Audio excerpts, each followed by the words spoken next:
Hello world, this is Daniel from Nerdsworth Academy, and this is going to be episode 1 of season 1 of an XCOM Enemy Within. And so XCOM is a turn-based strategy and tactical game. It's very much like Massive Chalice. Massive Chalice was heavily inspired from XCOM. In fact, one might say that they borrowed a lot of mechanics from XCOM. And so I'm really excited. This is one of my favorite games of 2012. This is with the expansion Enemy Within. The regular game is just Enemy Unknown. So I'm really excited to get going, and yeah, let's get into it. So before I start, I just want to say that I did streaming yesterday, but I'm gonna have to go ahead and call a mulligan on it for a couple of reasons. First of all, I was really tired and not really into it yesterday because I just gotten home, and also I ended up wiping my squad. And I'm gonna give that footage to you guys. I'm gonna put it on my YouTube video just because I thought it was really terrible. I got Ellen Page killed, and it made me really sad. So any case, but I'm going to call a mulligan on that just because, again, I thought the quality was bad, both in terms of the commentary and my gameplay. And so I'm going to go ahead and get a new game going. Okay, so I want to play on the Classic difficulty. I've beaten the game a number of times on Normal, and I've gotten very far in Classic, but I don't think I've ever actually beaten Classic. So I'm going to go with that, I think. Advanced options. I'm going to put on Iron Man mode. I don't really believe in going back and loading your game when your people die. I do believe in restarting your game if you do badly, but... Excuse me, I'm all burpy all of a sudden. I just got back from the gym, so my metabolism is going crazy. Okay, right. So, I'm going to turn on Operation Progeny and Operation Slingshot. They're essentially these little mini DLC campaigns of just like 2 or 3 missions each, or 4 missions each. And they make it so, they actually make the game a little bit easier as the general consensus. And then reducing the beginner voiceover, this is fine. It's mostly just Dr. Ballin talking at you about how to do research. As far as second wave options, so as you beat the game, as you beat XCOM on multiple difficulties, you can unlock these second wave options. And what they are is they're little mutators, essentially. Like if you ever played Unreal Tournament, that's the term they use. They're like little tiny mini mods that change the way the game is played. And yeah, let's just take a look. I kind of like doing most of these just because a lot of them have to do with making the game more random. And I think making the game really random makes it fun. So I'm going to go ahead and do... let's see here. I'm going to do damage roulette, so weapons have a wider range of damage. This makes it so that a surefire kill ends up often not being a surefire kill. New economy is pretty good. It just shuffles the how much money everyone's making. This can be really bad or can be really good for you, depending. I really like not created equally, giving your rookies random stats. So sometimes you get somebody that's really good someone that has really good aim, and other times you get somebody that's, well, shall we just say trash. And that's sort of as fun to have that extra. And then I also like hidden potential, which is kind of similar, except as the character levels up, their stats increase randomly. So you might have a sniper that ends up getting really high will, or you might have, you know, a heavy weapons specialist that gets really high other things. Training roulette is one that I love, and I think I'm going to do it. So what this does is it basically makes it so that it almost turns off the class system of the game, because generally when you level up a soldier, just like in Massive Chalice, each character has a couple different options that you can pick for their skill. However, with Training Roulette, it basically just like grabs somebody's random skill and just plunks it there, or grabs a couple people's skill, and so you get to choose between them. So I really like this because it makes your soldiers really unique. You might end up getting a sniper with lightning reflexes, or you might, I mean, just occasionally you get these ridiculously powerful soldiers. And as you can see, I really like the things that add to the individuality of the specific soldiers. So I'm going to go with that. Save scum doesn't really matter because I'm doing Iron Man. Red Fog. Any wounds taken in combat will degrade a soldier's stats for that mission. This one is actually pretty brutal in terms of, like, if you ever start taking damage, you can wipe pretty easily. So I'm going to go ahead and turn that on, just because it'll be fun. And then, I don't really like Absolutely Critical. I like it being random. Greater Good. Secret of Psionics can only be learned by interrogating a psychic alien. Okay. I'm not going to turn on Marathon. I think the game is plenty long regularly. It'll be, you know, 20 hours or something. And then Aiming Angles. This one is really dangerous because, particularly in the sort of like the early game, simply because if you turn it on, certain enemies they're called thin men. They sort of look like men in black. They can just wreck you. So I'm going to turn that on. And then Mind Hates Matter is the last one. Genetically modified soldiers cannot undergo psionic testing. Gifted soldiers can never receive genetic modifications. I'm just going to leave that off in case we get super soldiers. That might be kind of fun. So I like these stats, and so my goal is to not be as terrible as I was yesterday.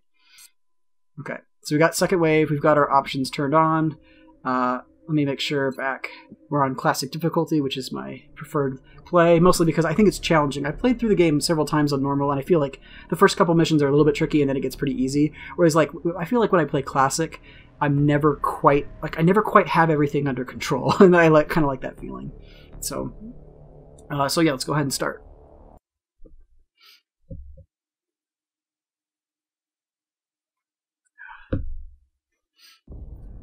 But to watch the opening cinematic.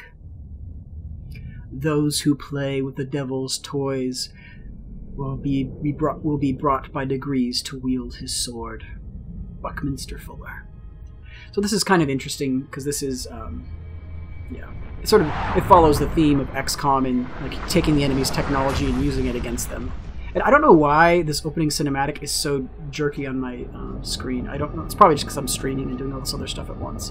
But for some reason, this opening cinematic, like I'm getting like 5 FPS. It's really weird. Anyway. There's this strange alien glowing artifact. I think we should all huddle around it. Preferably touch it. So XCOM's really fun because it sort of follows a lot of sort of classic like sci-fi tropes about aliens. So the aliens are abducting humans to do some kind of experiments, and like it's not really clear what the experiments are. And yeah, it's a pretty great game actually. It's I think it's my favorite game from 2012. I put in a couple hundred hours into it. That doesn't mean I'm any good at the game. I'm actually quite terrible at this game, in fact.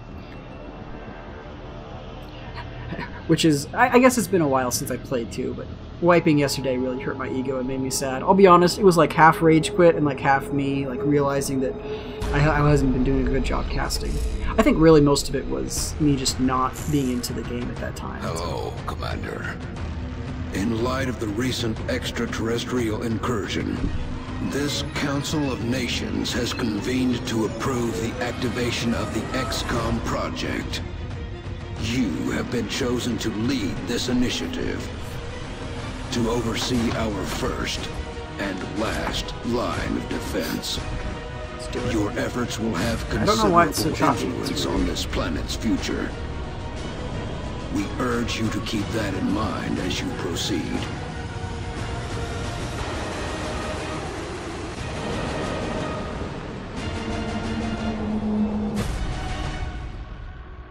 Good luck, Commander. XCOM. Enemy Within. So XCOM is actually a reboot of a game from 1994 called XCOM UFO Defense, or sometimes just called UFO Defense, I think. And or it's XCOM Enemy Unknown or just UFO Defense. And it's actually a pretty fun game. So let's see. So the first main choice that you have to make when you play, apart from the difficulties and like what mutators you're going to use, is what continent you want to start on. And each continent gives its own bonuses.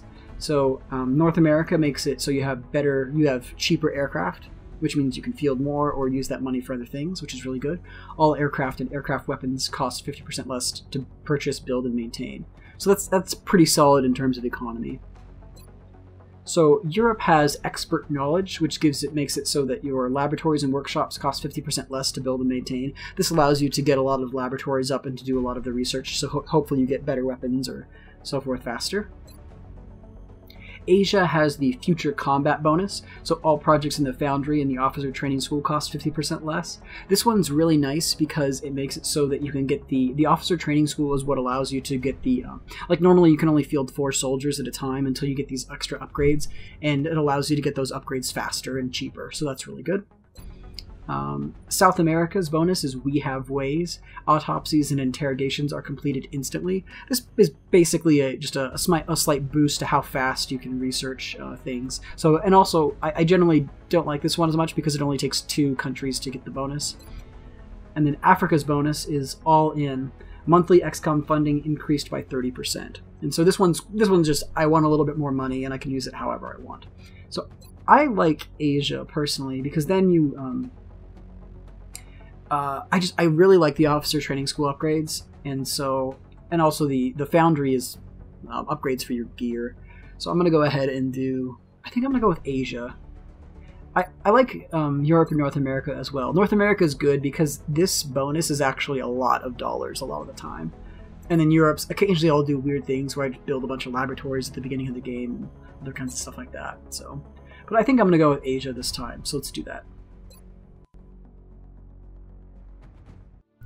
Hey everyone, I hope you're as excited as I am to get continuing through XCOM, and I just wanted to say really quick before this video ends that if you have a soldier name that you'd like me to use, go ahead and leave it in the comments below, just first name, last name, nickname, and a class preference, and I'll hopefully get you in there and hopefully not get you killed. Anyway, till next time, this is Daniel from Nerdsworth Academy.